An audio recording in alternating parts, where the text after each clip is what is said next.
वृत्ति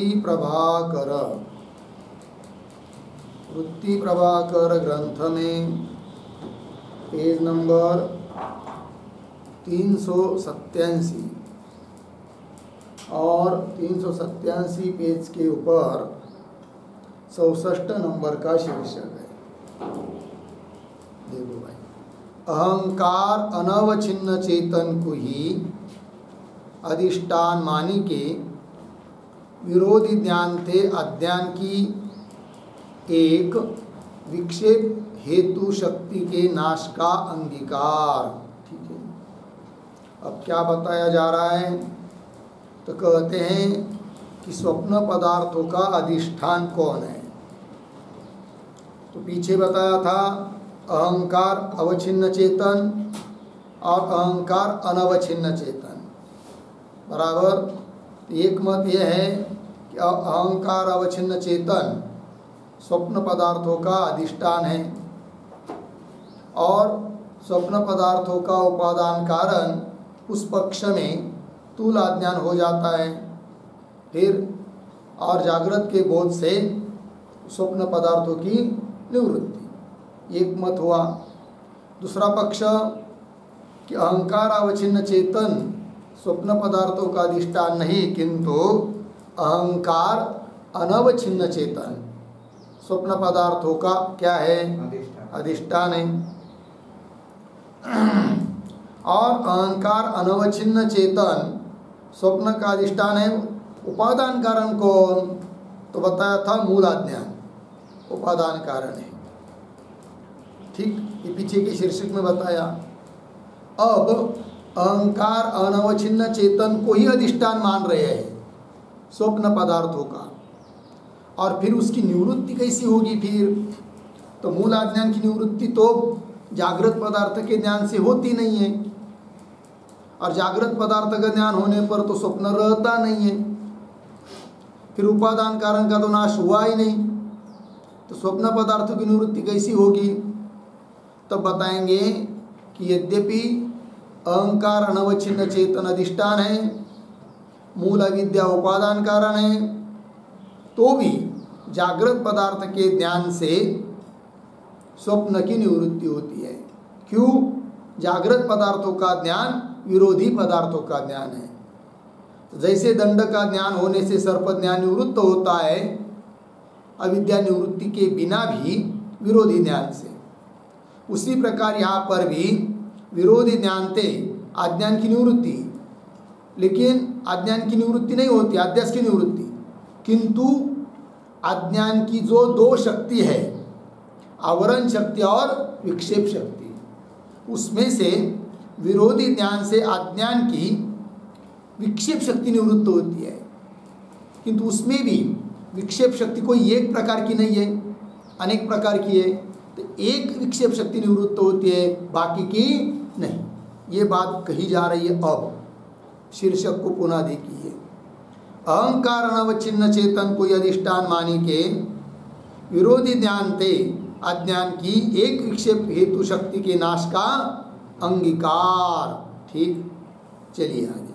अथवा प्रतिबिंबाध्यास निरूपण में आया ना, एक शब्द लिखिए वहां पर अथवा के बाद में, जैसे।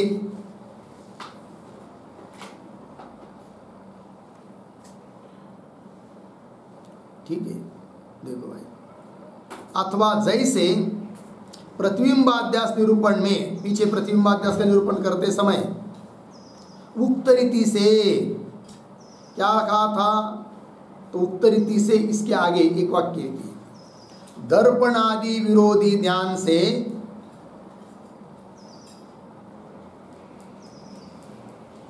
दर्पणादि विरोधी ध्यान थे प्रतिबिंब की निवृत्ति माने।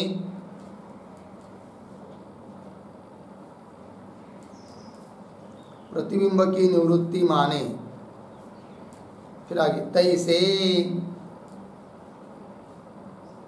फिर आगे जागृत बोध विरोधी ज्ञान होने दे। हो गया। अब देखिए पुनः पहले से। अथवा जैसे पीछे प्रतिबिंबाध्यास का निरूपण करते समय उक्त रीति से क्या कहा था? दर्पणादि विरोधी ज्ञान से प्रतिबिंबाध्यास की निवृत्ति होती है। अलग है कि नहीं? प्रतिबंधक रहित केवल दर्पणादि का ज्ञान हुआ तो प्रतिबिंबाध्यास की क्या बताई थी? निवृत्ति। दर्पणादि विरोधी ज्ञान से प्रतिबिंब की निवृत्ति माने तैसे जागृत बोध विरोधी ज्ञान होने थे। स्वप्न की विरोधी कौन है? जागृत का बोध। अतः जागृत के बोध से स्वप्न की क्या हो जाएगी? निवृत्ति। जागृत बोध विरोधी ज्ञान होने थे स्वप्नाध्यास की निवृत्ति कहे। परंतु विरोधी ज्ञान थे आवरण हेतु अज्ञान अंश की निवृत्ति होवे नहीं कहीं पर भी। जैसे रज्जु के ऊपर प्रतीत हुआ सर्प, अध्यास है सर्प का, और सर्प का अध्यास है, फिर रज्जु का ज्ञान तो हुआ नहीं, किंतु थोड़ी देर के बाद विचार करने से मालूम पड़ा अरे ये सर्प नहीं है, ये तो दंड होगा। अब अयम दंड ये ज्ञान हुआ तो सर्प ज्ञान की विरोधी ज्ञान है अयम दंड। फिर उस दंड ज्ञान से सर्प ज्ञान की क्या हो गई? निवृत्ति हो गई। किंतु अज्ञान की निवृत्ति हुई क्या? नहीं।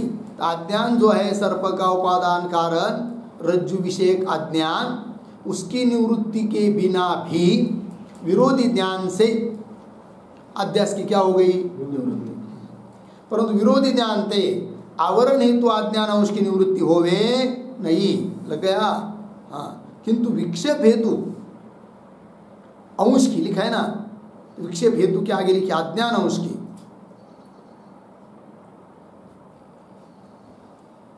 हो गया। किंतु विक्षेप हेतु, विक्षेप के लिए कारण जो अज्ञान का अंश है उस अज्ञान अंश की निवृत्ति होवे है। विरोधी ज्ञान से अशेष अज्ञान की निवृत्ति कहे तो विरोधी ज्ञान से अज्ञान के एक विक्षेप अंश की निवृत्ति होती है, आवरण अंश की तो निवृत्ति होती नहीं। और यदि कहीं कोई कहेगा कि विरोधी ज्ञान से समस्त अज्ञान की क्या होती है? निवृत्ति, तब तो जैसे रज्जु के ऊपर सर्प इस ज्ञान की निवृत्ति हुई, उस प्रकार दंड भ्रम भी फिर नहीं होना चाहिए। समस्त अज्ञान की निवृत्ति मानेंगे। अतः निर्णय क्या हुआ?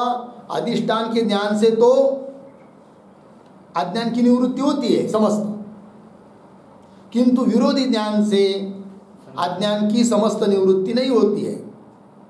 आवरण शक्ति विशिष्ट अज्ञान रहता है, एक विक्षेप शक्ति की केवल निवृत्ति होती है। वही कह रहे विरोधी ज्ञान से अशेष अज्ञान की निवृत्ति कहे तो दंड भ्रम से सर्प भ्रम की निवृत्ति स्थल में, दंड भ्रम से जब सर्प भ्रम की निवृत्ति होती है ऐसे स्थल में उपादान हेतु के अभाव थे, क्योंकि अज्ञान उपाधि का क्या हो जाएगा? अभाव। कब? विरोधी ज्ञान से अज्ञान की निवृत्ति मानेंगे तब। तो उपादान हेतु के अभाव थे, दंड भ्रम का ही असंभव होवेगा। तो दंड भ्रम का भी क्या होगा? असंभव, अर्थात दंड भ्रम भी नहीं हो पाएगा। ये बात। विक्षेप अंश भी अशेष निवृत्ति होवे तो विक्षेप अंश की निवृत्ति होती है, लेकिन वो भी अज्ञान का समस्त विक्षेप अंश निवृत्त होता है ऐसी बात नहीं। अज्ञान में अनेक प्रकार की क्या होती है? विक्षेप शक्ति होती है कि नहीं? तो उन अनेक विक्षेप शक्तियों में से किसी एक विक्षेप शक्ति की क्या होती है? निवृत्ति होती है। जैसे दंड का ज्ञान हुआ तो सर्प रूप जो विक्षेप था उसकी निवृत्ति हुई, किंतु दंड रूप विक्षेप तो बाकी है। विक्षेप अंश भी अशेष निवृत्ति होवे तो दंड भी विक्षेप रूप है। ताका उपलंब नहीं हुआ चाहिए। ताका दंड का, उपलंब प्रतीति ज्ञान नहीं हुआ चाहिए। याते इस रीति से मानना उचित है। क्या जी? एक अज्ञान में अनंत विक्षेप की हेतु अनंत शक्ति है। अज्ञान एक, उसमें विक्षेप अनंत विक्षेप की अनंत शक्ति एक अज्ञान में रहती है। एक अज्ञान में अनंत विक्षेप की हेतु अनंत शक्ति है। बराबर। विरोधी ज्ञान ते एक विक्षेप की हेतु शक्ति का नाश हो गया है, समस्त विक्षेप शक्ति का नाश होता नहीं। विरोधी ज्ञान एक विक्षेप की हेतु शक्ति का नाश हो गए। अपर मतलब दूसरी, विक्षेप हेतु शक्ति शेष रहे, शेष शब्द शक्ति शेष रहे है। अपर विक्षेप हेतु शक्ति शेष रहे है लग गया। या ते कालांतर में किसी अधिष्ठान में फिर अध्यास हो गए। अतः कालांतर में पुनः उसी अधिष्ठान में क्या हो जाता है? अध्यास। जैसे दंड का हुआ, सर्पाध्यास निवृत्त हुआ, दंड हुआ, उसकी निवृत्ति होगी और कोई अध्यास होगा। कालांतर में किसी अधिष्ठान में फिर अध्यास हो गया। इसी वास्ते अतीत स्वप्न का जागृत बोध से बाद हुए भी आगामी स्वप्न रूप विक्षेप की हेतु शक्ति का अवशेष होने ते दिनांतर में स्वप्नाध्यास हो गए है कि नहीं? इसलिए अतीत स्वप्न का, कल का स्वप्न रात में जो पड़ा था उसकी निवृत्ति हुई कि नहीं? जागृत में आने के बाद हो गई। तो जागृत बोध से बाद हुए भी आगामी, आगे आने वाला जो कल परसों आगे 2, 3, 4 दिन के बाद होने वाला स्वप्न रूप विक्षेप, स्वप्न की प्रतीति होती है कि नहीं? होती है। स्वप्न रूप विक्षेप की हेतु शक्ति का अवशेष होने थे, शेष रहने थे दिनांतर में, दूसरे दिन में भी स्वप्नाध्यास हो गया, लग गया। याते अहंकार अनवच्छिन्न चेतनता में स्वप्न की अधिष्ठानता भी संभव है कि नहीं? इसलिए अहंकार से अनवच्छिन्न जो चेतन वह भी स्वप्न का अधिष्ठान बन सकता है, स्वप्न की अधिष्ठानता में संभव है, लग गया। हाँ, तो दोनों भी संभव है मतभेद से। वो बता दिया था कल, क्या अहंकार अवच्छिन्न चेतन कौन है, अहंकार अनवच्छिन्न चेतन कौन है करके, और दोनों भी अधिष्ठान हो सकते हैं, इस बात को यहाँ तक कह दिया। अधिष्ठानता भी संभव है, परंतु अब क्या परंतु? आगे का शीर्षक, उक्त चेतन को स्वप्न की अधिष्ठानतावाद में भी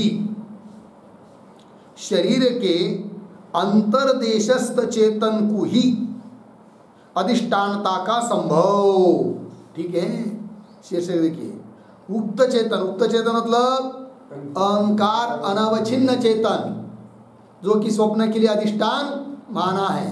ठीक है, उक्त चेतन को स्वप्न के अधिष्ठान वाद में लग गया ना। स्वप्न का अधिष्ठान है कौन? अहंकार अनवच्छिन्न चेतन। किंतु अहंकार तो एक परिचिन्न वस्तु है शरीर के अंदर, और उससे अनवच्छिन्न मतलब व्यापक बाहर का चैतन्य शरीर के अंदर भी है, बाहर भी है। ऐसा चेतन अधिष्ठान मान रहे हो।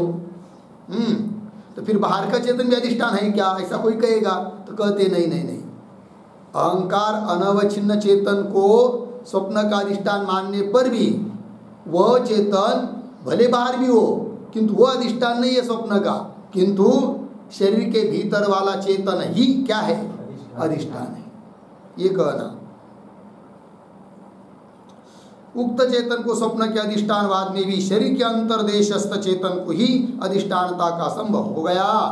चलिए नीचे, उक्त चेतन को, उक्त चेतन मतलब अहंकार अनवच्छिन्न चेतन। उक्त चेतन को स्वप्न के अधिष्ठान को वाद में भी, जो लोग स्वप्न का अधिष्ठान उसको मानते हैं, उसमें भी शरीर के अंतर्देशस्थ चेतन ही अधिष्ठान संभव है। शरीर के भीतर वाला चेतन ही क्या होगा? अधिष्ठान। और शरीर के भीतर जितना चेतन है वो सब चेतन अहंकार अवच्छिन्न चेतन है, ऐसी बात नहीं। अहंकार तो एक अंतःकरण का एक भाग है, बराबर है कि नहीं? उससे अतिरिक्त शरीर के भीतर भी है कौन? अहंकार अनवच्छिन्न चेतन। शरीर के अंतर्देशस्थ चेतन अधिष्ठान संभव है। बाह्य देशस्थ अधिष्ठान माने तो बाह्य देशस्थ चेतन वो भी अहंकार अनवच्छिन्न चेतन है, किंतु उसको यदि अधिष्ठान मानेंगे तो दिक्कत आएगी। क्या दिक्कत आएगी? जैसे घट का अधिष्ठान अहंकार अनवच्छिन्न चेतन है, बराबर है कि नहीं? देखिए भाई से मानेंगे अंतर्देशस्थ चेतन ही अधिष्ठान संभव। बाह्य देशस्थ को मिल गया ना, बाह्य देशस्थ को अधिष्ठान माने तो घटाधिकन की नाई एक एक स्वप्न की प्रतीति सर्व को ही चाहिए। जैसे घट की प्रतीति सबको होती है कि नहीं? अहंकार अनवच्छिन्न चेतन अधिष्ठान है, बाहर का चेतन, शरीर के बाहर का चेतन, अहंकार अनवच्छिन्न चेतन अधिष्ठान है घट का, सबको प्रतीति होती है, किसको? इस घट की। उस प्रकार एक स्वप्न की प्रतीति सबको होनी चाहिए। होता है क्या? नहीं। घटाधिकन की नाई हो गया ना, घटाधिकन की नाई एक एक स्वप्न की प्रतीति सर्व को ही चाहिए। और घटाधिकन की अपरोक्षता में, सर्परस्ताधिकन की अपरोक्षता में जैसे इंद्रिय व्यापार की अपेक्षा है, बराबर, घट का अपरोक्ष करने के लिए इंद्रिय की जरूरत है। सर्प रजत इत्यादि कन का अपरोक्ष होता है, उसके लिए भी जरूरत है किसकी? इंद्रियों की। घटाधिकन की अपरोक्षता में, सर्परस्ताधिकन की अपरोक्षता में जैसे इंद्रिय व्यापार की अपेक्षा है, तैसे स्वप्न की अपरोक्षता में भी इंद्रिय व्यापार की अपेक्षा चाहिए। उस प्रकार स्वप्न का अपरोक्ष होने में भी क्या चाहिए?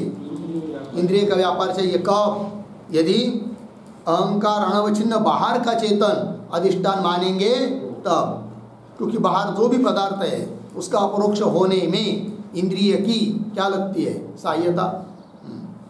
तो इसे स्वप्न की अपरोक्षता में भी इंद्रिय व्यापार की अपेक्षा चाहिए, लग गया।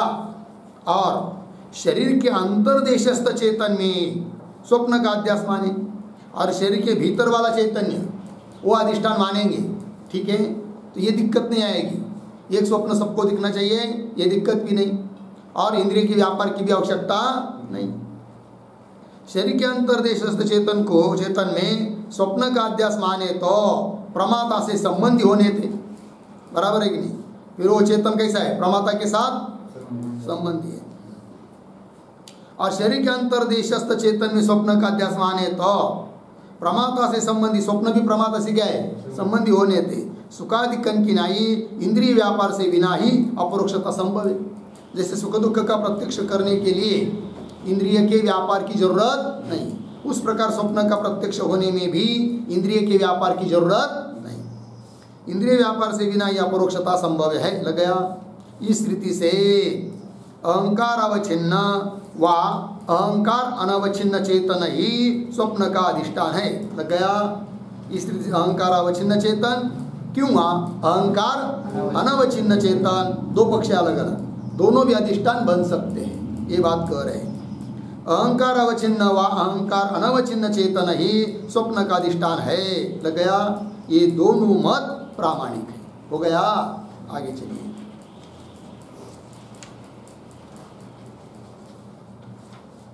अब आगे 66 नंबर का शीर्षक, शरीर के अंतर्देशस्थ अहंकार अनवच्छिन्न चेतन को स्वप्न की अधिष्ठानता की योग्यता, बराबर। शरीर के भीतर वाला चैतन्य, और वो भी कैसा? अहंकार से अनवच्छिन्न, और वह चेतन स्वप्न का अधिष्ठान बन सकता है, इस बात को प्रतिपादन कर रहे हैं। अहंकार अनवच्छिन्न, लग गया ना? कहे ऐसा है ना, अहंकार अनवच्छिन्न कु इसके आगे लिखिए थोड़ा सा, स्वप्न का अधिष्ठान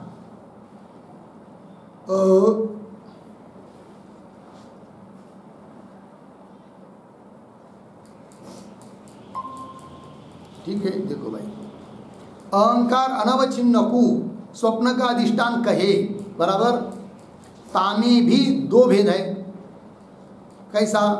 अविद्या में प्रतिबिंब जीव चेतन व अविद्या में बिंब ईश्वर चेतन, दो चेतन हुए।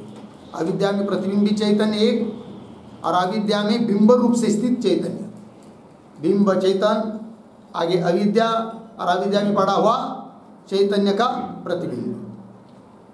तो दो चेतन यहाँ पर, प्रतिबिंब रूप, बिंब रूप। अविद्या में प्रतिबिंब जीव चेतन और अविद्या में बिंब ईश्वर चेतन, दोनों अहंकार अनवच्छिन्न है, लग गया।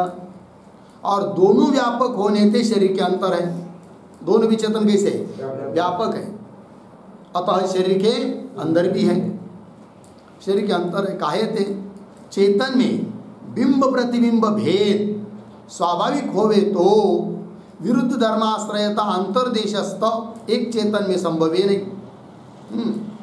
चेतन में जो भेद है, बिंब प्रतिबिंब भेद, वो स्वाभाविक नहीं है, उपाधि के कारण है, बराबर। स्वाभाविक होता तो ये नहीं कह पाते कि शरीर के भीतर ये भी है, ये भी है। चेतन में बिंब प्रतिबिंब भेद स्वाभाविक होवे तो विरुद्ध धर्माश्रयता, अंतर्देशस्थ एक चेतन में, शरीर के भीतर चेतन, उसमें एक चेतन में विरुद्ध धर्माश्रय, विरुद्ध धर्म वाला हो नहीं पाता। यदि स्वाभाविक भेद होता तो जिसमें बिंबत्व है उसमें प्रतिबिंबत्व नहीं रह पाता, प्रतिबिंबत्व रहेगा तो बिंबत्व नहीं रह पाता, है कि नहीं। एक चेतन में संभव है नहीं। सो बिंब प्रतिबिंबता रूप ईश्वर जीवता उपाधिकृत है, किंतु बिंब रूपता और प्रतिबिंब रूपता क्या है? हाँ, उपाधिकृत है। सो बिंब प्रतिबिंबता रूप क्रमशः ईश्वर जीवता, बिंब रूप ईश्वर, प्रतिबिंब रूप जीवता उपाधिकृत है। एक ही चेतन में अज्ञान संबंध से चेतन एक है, किंतु अज्ञान के संबंध से बिंबता प्रतिबिंबता कल्पित है। चेतन एक ही है, एक उपाधि एक है, किंतु एक ही उपाधि के कारण उस चेतन में दो धर्म मालूम पड़ रहे हैं, बिंबता प्रतिबिंबता। एक ही चेतन में अज्ञान संबंध से बिंबता प्रतिबिंबता कल्पित है। याते शरीरस्थ एक चेतन में ही उभयविध व्यवहार हो गए हैं। शरीर के भीतर जो एक चेतन है उसमें दोनों प्रकार का व्यवहार आता है। कौन सा? बिंबता प्रतिबिंबता।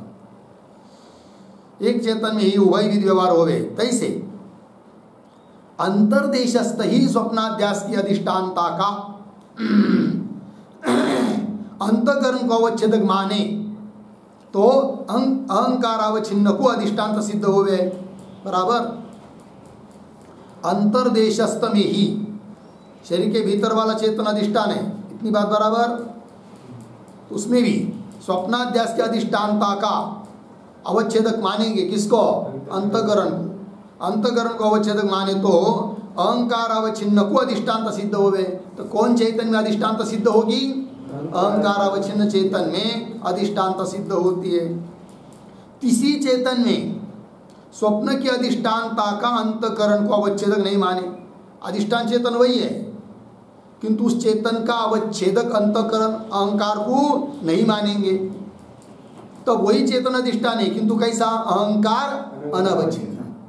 किसी चेतन में स्वप्न की अधिष्ठानता का अंतकरण को अवच्छेदक नहीं माने तो अहंकार अनवच्छिन्न को अधिष्ठानता सिद्ध हो गए।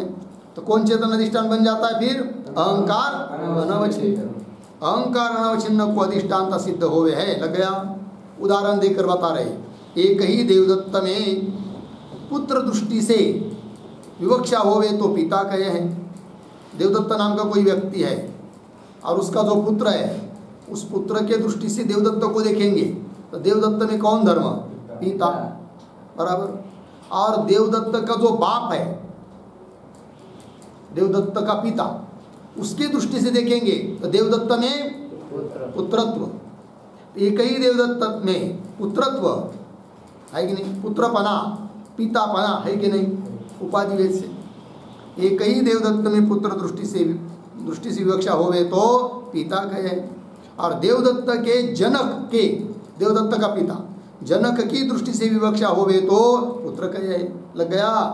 विवक्षा भेद से एक देवदत्त में पितृता, पुत्र रूपता, पुत्रता रूप विरुद्ध धर्म के व्यवहार की नहीं। जैसे एक ही देवदत्त में विवक्षा भेद से विरुद्ध धर्म मालूम होते आ जाते हैं, तो विरुद्ध धर्म के व्यवहार की नहीं। उसी प्रकार शरीर के अंतर्देशस्थ एक चेतन में, शरीर के भीतर चेतन एक ही है, किंतु विवक्षा भेद से अलग अलग उसके नाम हो जाते हैं। देखिए, शरीर के अंतर्देशस्थ एक चेतन में अवच्छिन्नत्व अनवच्छिन्नत्व, मतलब अहंकार से अवच्छिन्नता, अहंकार से अनवच्छिन्नता, और बिंबत्व प्रतिबिंबत्व रूप है कि नहीं? विरुद्ध धर्म के व्यवहार का असंभव नहीं। अर्थात विरुद्ध व्यवहार, विरुद्ध धर्म का क्या है? विरुद्ध धर्म का व्यवहार हो सकता है उपाधि के कारण। इस रीति से अविद्या जीव चेतन में, ऐसा है ना? अविद्या के आगे एक दो शब्द लिखिए। इस रीति से अविद्या में प्रतिबिंब रूप,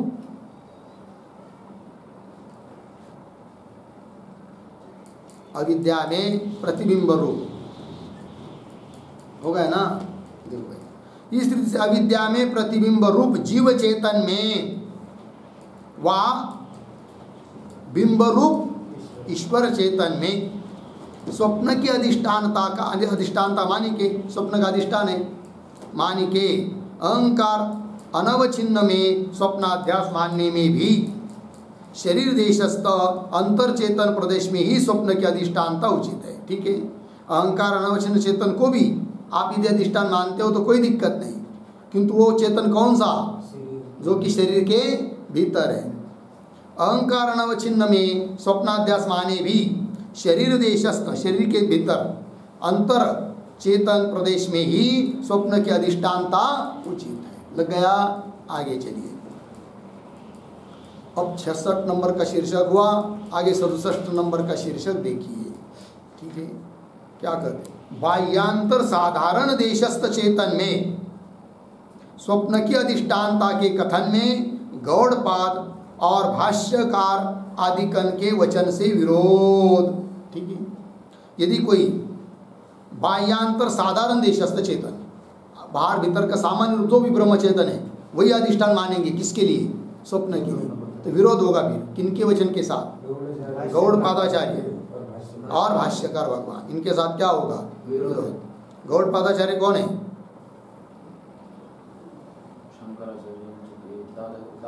हाँ, आद्य गुरु आद्य जगत गुरु शंकराचार्य जी महाराज के दादा गुरु, क्योंकि शंकराचार्य जी महाराज के गुरु गोविंद पादाचार्य और उनके गुरु गौड़ पादाचार्य। ठीक है, पंक्ति देखिए पुनः। बाह्यांतर साधारण देशस्थ चेतन में स्वप्न की अधिष्ठानता के कथन में गौड़पाद और भाष्यकार आदिकन के वचन से विरोध। देखिए भाई, बाह्यांतर साधारण देशस्थ में स्वप्न की अधिष्ठानता कहे तो गौड़पादाचार्य के वचन थे और भाष्यकार आदिकन के वचन से क्या होगा? विरोध होवेगा। कैसे भाई? दे रहे काहे थे? मांडुक्य कारिका के गौड़पादाचार्य महाराज ने मांडुक्य कारिका मांडुक्य उपनिषद पर क्या लिखी है? कारिका श्लोक। ठीक है ना, गौड़पादाचार्य जी ने 300 के आसपास होंगे शायद। काहे थे? मांडुक्य कारिका के वैतथ्य प्रकरण, 4 प्रकरण है, उसमें से एक प्रकरण है कौन? वैतथ्य प्रकरण है कि नहीं? मिथ्यात्व प्रकरण। मांडुक्य कारिका के वैतथ्य प्रकरण में गौड़पादाचार्य ने यह कहा है क्या? स्वप्न के हस्ती पर्वतादिकन की उत्पत्ति के योग्य देश काल का अभाव होने थे स्वप्न के पदार्थ मिथ्या है। स्वप्न के पदार्थों को मिथ्या बताया, क्यों? हेतु क्या दिया? योग्य देश काल का अभाव। यदि बाहर का चेतन अधिष्ठान मानेंगे फिर योग्य देश काल हो जाएगा, है कि नहीं? योग्य देश काल का अभाव नहीं होगा। योग्य देश काल का अभाव क्यों है? शरीर के भीतर वो स्वप्न पड़ता है और उसका अधिष्ठान साधारण चेतन नहीं है, शरीर के भीतर वाला चेतन है। अतः स्वप्न पदार्थ की उत्पत्ति के लिए योग्य देश काल नहीं है। स्वप्न के हस्ती पर्वतादिकन की उत्पत्ति के योग्य देश काल का अभाव होने थे स्वप्न के पदार्थ मिथ्या है। लग गया? इस प्रकार से गौड़पादाचार्य की उक्ति के व्याख्यान में, है नहीं, उस गौड़पादाकारिका के ऊपर पुनः भाष्य लिखा है शंकराचार्य जी महाराज ने, बराबर। गौड़पादाचार्य की उक्ति के व्याख्यान में भाष्यकार आदिकों ने यह कहा है क्या? क्षण घटिकादि का काल में स्वप्न कितनी देर तक पड़ता है? बहुत थोड़ी देर में, 1 क्षण 2 क्षण। क्षण घटिकादि काल में और सूक्ष्म नाड़ी देश में, है कि नहीं? हिता नामक नाड़ी बहुत सूक्ष्म है, कंठ में, उसमें पड़ता है कौन? स्वप्न, उसमें प्रतीत होता है हिता नामक नाड़ी। उसका दूसरा नाम है पुरीतत नाड़ी, है कि नहीं? सूक्ष्म नाड़ी देश में व्यावहारिक हस्ती आदिकन की उत्पत्ति संभव है नहीं। या ते स्वप्न के पदार्थ विथत है। विथत है मतलब इस रीति से शरीर के अंतर्देश में स्वप्न की उत्पत्ति कही है, बराबर। ऐसा उन्होंने कहा है भाष्यकार और गौड़पादाचार्य महाराज ने। और साधारण चेतन में अधिष्ठानता माने तो सूक्ष्म देश में उत्पत्ति कथन असंगत होवेगा। बराबर। सूक्ष्म देश में जो उन्होंने स्वप्न पदार्थों की उत्पत्ति बताई है वो उनका कथन क्या होगा? असंगत होगा। याते शरीर के अंतर्देशस्थ अहंकार अनवच्छिन्न चेतन में स्वप्नाध्यास है। लग गया। इसलिए शरीर के अंतर्देश में विद्यमान जो अहंकार अनवच्छिन्न चेतन वही क्या है? स्वप्न का अधिष्ठान है। अहंकार अनवच्छिन्न चेतन में स्वप्नाध्यास है। लग गया। बाहर के साधारण चेतन में स्वप्न का अध्यास नहीं। ये बात हुई। चलिए आगे 68 नंबर का शीर्षक। अब अहंकार अनवच्छिन्न चेतन भी अविद्या में प्रतिबिंब और बिंब दोनों है। तिनमें प्रतिबिंब रूप जीव चेतन को अधिष्ठानता का संभव, बिंब रूप जो ईश्वर चेतन है वह अधिष्ठान नहीं। यद्यपि अहंकार से अनवच्छिन्न दोनों है। पंक्ति देखिए पुनः। अहंकार अनवच्छिन्न चेतन भी अविद्या में प्रतिबिंब और बिंब दोनों है। तिनमें प्रतिबिंब रूप जीव चेतन को लगा ना, प्रतिबिंब रूप जो जीव चेतन उसको अधिष्ठानता का संभव हो गया। आगे अहंकार अनवच्छिन्न चेतन भी अविद्या प्रतिबिंब और बिंब दोनों है। अविद्या में प्रतिबिंब वो भी अहंकार अनवच्छिन्न चेतन है और बिंब ये भी अहंकार अनवच्छिन्न चेतन है। बिंब दोनों है और मत भेद से दोनों को स्वप्न की अधिष्ठानता है। बता दिया है ऊपर। अहंकार अनवच्छिन्न चेतन भी अविद्या में प्रतिबिंब और बिंब दोनों बताया ना। और मत भेद से दोनों को मतलब प्रतिबिंब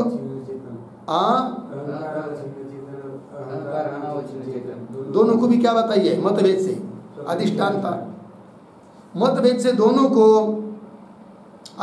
स्वप्न की अधिष्ठानता है। तथापि अविद्या में प्रतिबिंब रूप जीव चेतन को अधिष्ठानता कहना ही समीचीन है। बराबर। अविद्या में प्रतिबिंब रूप जो जीव चेतन है वह अहंकार अनवच्छिन्न नहीं है, किंतु वही अधिष्ठान कहना उचित है। बिंब रूप चेतन को जो कि अहंकार अनवच्छिन्न वो भी है, किंतु वो स्वप्न का अधिष्ठान नहीं।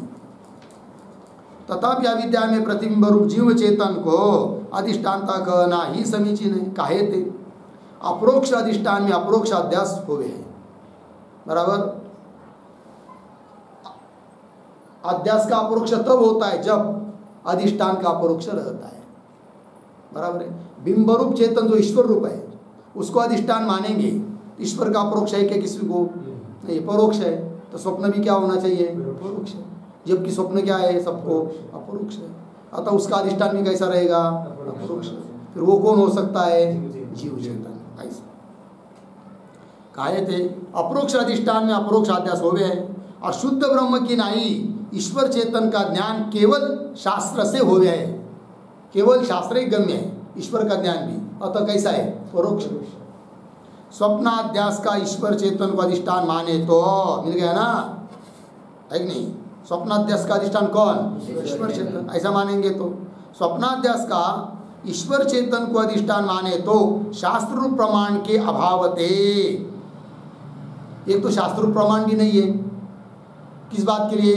कि ईश्वर स्वप्न पदार्थों का अधिष्ठान है, इस बात को बताने के लिए क्या नहीं? शास्त्र प्रमाण नहीं है। पहली बात, शास्त्र प्रमाण के अभाव थे। अधिष्ठान की अपरोक्षता बिना अध्यास की अपरोक्षता असंभव होगी, है कि नहीं? अधिष्ठान अपरोक्ष नहीं रहेगा तो अध्यास भी अपरोक्ष नहीं होगा। अधिष्ठान की अपरोक्षता बिना अध्यास की अपरोक्षता का असंभव होगा। लग गया। और अविद्या में प्रतिबिंब जीव चेतन अहंकार अवच्छिन्न है तो लग गया ना। और अविद्या में प्रतिबिंब जीव चेतन अहंकार अवच्छिन्न और अहमाकार वृत्ति का गोचर हो गए। अहंकार से कैसा है? अवच्छिन्न। कौन? जीव चेतन। हाँ, कैसा? अविद्या में प्रतिबिंब जीव चेतन अहंकार अवच्छिन्न। वो भी दो प्रकार का है ना, अहंकार अवच्छिन्न, अहंकार अनवच्छिन्न। कौन? अविद्या में प्रतिबिंब रूप जो जीव चेतन है वो भी कैसा, दो प्रकार का, क्योंकि अहंकार में आया हुआ चेतन वो भी तो जीव ही है कि नहीं। और अहंकार तो एक मर्यादित वस्तु है, अंतकरण का एक भाग है, उससे बाहर वाला चैतन्य अहंकार अनवच्छिन्न चेतन है, किंतु है तो जीव चेतन। बात समझ में आ रही? जीव चेतन व्यापक हुआ, उसके अंतर्गत दोनों है, अहंकार अवच्छिन्न चेतन, अहंकार अनवच्छिन्न चेतन, ये कहना। अविद्या में प्रतिबिंब रूप जीव चेतन अहंकार अवच्छिन्न तो अहमाकार वृत्ति का गोचर है, वो है अहम, मैं इस वृत्ति का क्या है, गोचर विषय है। और अहंकार अनवच्छिन्न, अविद्या में प्रतिबिंब रूप जीव चेतन भी अहंकार से अनवच्छिन्न, किंतु है तो जीव चेतन। अहंकार अनवच्छिन्न, अविद्या में प्रतिबिंब रूप जीव चेतन भी अहमाकार वृत्ति का गोचर तो है नहीं, तो नहीं है। अहम इस वृत्ति का विषय वो नहीं है, अहमाकार वृत्ति का गोचर तो नहीं है, परंतु जीव चेतन आवृत्त नहीं। ऐसा होने पर भी जीव चेतन कैसा है, आवृत्त नहीं है, ढका हुआ नहीं है। याते स्वतः अपरोक्षता में अपरोक्ष अध्यास संभव है, इसलिए जीव चेतन स्वतः अपरोक्ष है, अतः उसमें जो अध्यास स्वप्न पदार्थों का अध्यास वो भी क्या हो जाएगा, अपरोक्ष हो जाएगा। भले अहम वृत्ति का चेतन वो चेतन विषय न होने पर भी, याते स्वतः अपरोक्षता में अपरोक्ष होने के कारण अपरोक्ष अध्यास संभव है। लग गया इतना? आगे क्या, उक्त पक्ष विषय संक्षेप शारीरिक में उक्त अध्यास की अपरोक्षता वास्ते अधिष्ठान की त्रिविध अपरोक्षता। लग गया जी? अब ये संक्षेप शारीरिक का पक्ष आ रहा है, फिर उसका आगे खंडन भी करने वाले, अतः इनका प्रतिपादन और उसका किया जाने वाला उस मत पर किया जाने वाली शंका समाधान, इन सभी बातों का विचार हम लोग कल करेंगे। ठीक है। ओम पूर्णमदः